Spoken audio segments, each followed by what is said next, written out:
അത്ഭുതങ്ങൾ തേടി നമ്മൾ ദൂരദേശത്തേക്ക് പറക്കേണ്ടതില്ല. ഒന്ന് കണ്ണു തുറന്നു നോക്കിയാൽ നമ്മുടെ ചുറ്റിലും കാണാം വിസ്മയങ്ങളുടെ ഒരു വർണ്ണലോകം. നദിക്കടിയിൽ ഒരു തുറന്ന ക്ഷേത്രം നമ്മുടെ തൊട്ടയൽപ്പക്കത്താണ്.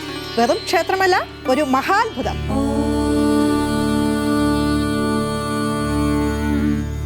നമഃ ശിവായ.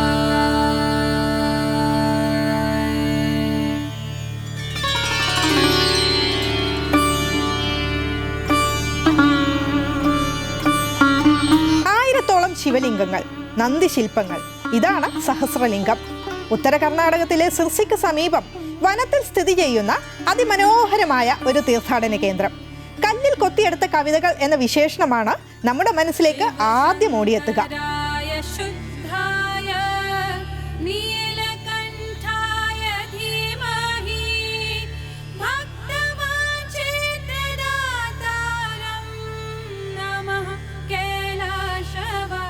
പശ്ചിമഘട്ട താഴ്വാരത്തെ വന്യത, അതിൽ ചെറുതും വലുതുമായ അസംഖ്യം ശില്പങ്ങൾക്കിടയിലൂടെ ഒരു നദി അങ്ങനെ ഒഴുകുകയാണ്.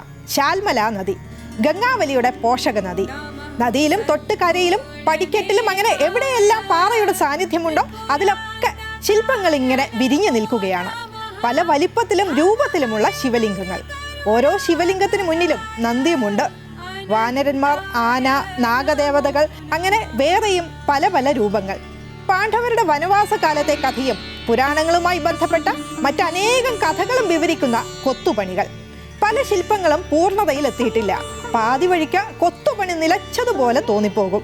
അതിലിങ്ങനെ നോക്കിയിരിക്കുമ്പോൾ എത്തിപ്പിടിക്കാൻ കഴിയാത്തൊരു നിഗൂഢത നമ്മളെ പിടികൂടും. 1000 ശിവലിംഗങ്ങളുടെ ഉത്ഭവം തേടി പോകാൻ ഒരു ത്വര. കുറെ ഊഹാപോഹങ്ങൾക്കപ്പുറം കൃത്യമായ തെളിവുകൾ ഉണ്ടോ എന്ന് ചോദിച്ചാൽ ഇല്ല എന്നുത്തരം. കേട്ടുകേൾവികളെയും ഐതിഹ്യങ്ങളെയും ചരിത്രമെന്ന് വിശേഷിപ്പിക്കാൻ നമുക്ക് സാധിക്കില്ലല്ലോ. ചരിത്രം മാറ്റിവെച്ച സൗന്ദര്യവും നിഗൂഢതയും മാത്രം അനുഭവിച്ചാൽ മതിയെന്ന് ആരോ നമ്മോട് പറയുന്നത് പോലെ സഹസ്രലിംഗങ്ങളെ കുറിച്ച് ഒന്നിൽ കൂടുതൽ ഐതിഹ്യങ്ങൾ പ്രാദേശികമായി പറഞ്ഞു കേൾക്കുന്നുണ്ട്. അതിലൊന്ന് 17ാം നൂറ്റാണ്ടിൽ വിജയനഗരം ഭരിച്ചിരുന്ന സദാശിവരായരെ ചുറ്റിപ്പറ്റിയാണ്. അദ്ദേഹമാണ് ശില്പങ്ങൾ സ്ഥാപിച്ചതെന്ന് ചരിത്രകാരന്മാർ വിശ്വസിക്കുന്നു. അദ്ദേഹത്തിന് കുട്ടികളുണ്ടായിരുന്നില്ല. സന്താന ലബ്ധിക്കായി 1008 ശിവലിംഗങ്ങൾ നിർമ്മിക്കാൻ ജ്യോതിഷി അദ്ദേഹത്തോട് നിർദ്ദേശിക്കുന്നു. അങ്ങനെ സദാശിവരായർ ശാൽമല നദിയുടെ അടിയിലുള്ള എല്ലാ കല്ലുകളും ശിവലിംഗമാക്കി മാറ്റിയെന്ന ഒരു കഥ.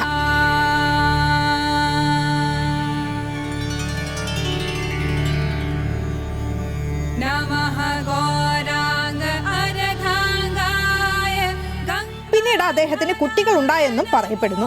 അതുകൊണ്ട് തന്നെ ഇവയെ ഇച്ഛാപൂർത്തി ശിവലിംഗങ്ങൾ അഥവാ ആഗ്രഹ സഫലീകരണ ശിവലിംഗങ്ങൾ എന്ന് വിളിക്കുന്നു. പണ്ട് കാലത്ത് ഒരു ശില്പകലാ വിദ്യാലയമായിരുന്നു ഇവിടം എന്ന് ഒരു കൂട്ടർ വിശ്വസിക്കുന്നു. വിദ്യാർത്ഥികൾ ശില്പകല പരിശീലിച്ച ഇടം. കഥകൾ എന്തൊക്കെയായാലും ശില്പങ്ങൾ ഒരു മഹാത്ഭുതമായി ഇന്നും നിലകൊള്ളുന്നു എന്നതാണ് യാഥാർത്ഥ്യം. ഭാരതത്തിൽ അങ്ങോളം ഇങ്ങോളം തുറന്ന സ്ഥലങ്ങളിൽ ശിവനെ പൂജിച്ചിരുന്ന ഒരു പരമ്പരാഗത ആരാധനാക്രമം നിലനിന്നിരുന്നു എന്ന് ചരിത്രകാരന്മാർ അഭിപ്രായപ്പെടുന്നു. സഹസ്രലിംഗവും അത്തരത്തിലുള്ള ഒരു ആരാധനാ സ്ഥലമായിരിക്കാമെന്നാണ് ഇവരുടെ അഭിപ്രായം. മഴക്കാലത്ത് ജലനിരപ്പ് ഉയരുമ്പോൾ എല്ലാ ലിംഗങ്ങളും വെള്ളത്തിൽ മുങ്ങിപ്പോകും. വേനൽക്കാലത്ത് ഇവയെ നമുക്ക് കൺകുളിർക്കെ കാണാം. വെള്ളത്തിന്റെ കുത്തൊഴുക്കിൽ പല ശില്പങ്ങൾക്കും സ്ഥാനഭ്രംശം സംഭവിക്കുകയോ തകരുകയോ ചെയ്തിട്ടുണ്ട്. ഒരു ടൂറിസ്റ്റ് കേന്ദ്രം എന്നതിനപ്പുറം ഇവിടെ ഒരു തീർത്ഥാടന കേന്ദ്രമായി മാറുന്നത് മഹാശിവരാത്രി കാലത്താണ്. പ്രത്യേക പൂജകളിലും ചടങ്ങുകളിലൊക്കെ പങ്കെടുക്കാൻ ആ സമയത്ത് നൂറുകണക്കിന് ആളുകളാണ് ഇവിടെ എത്തിച്ചേരുന്നത്.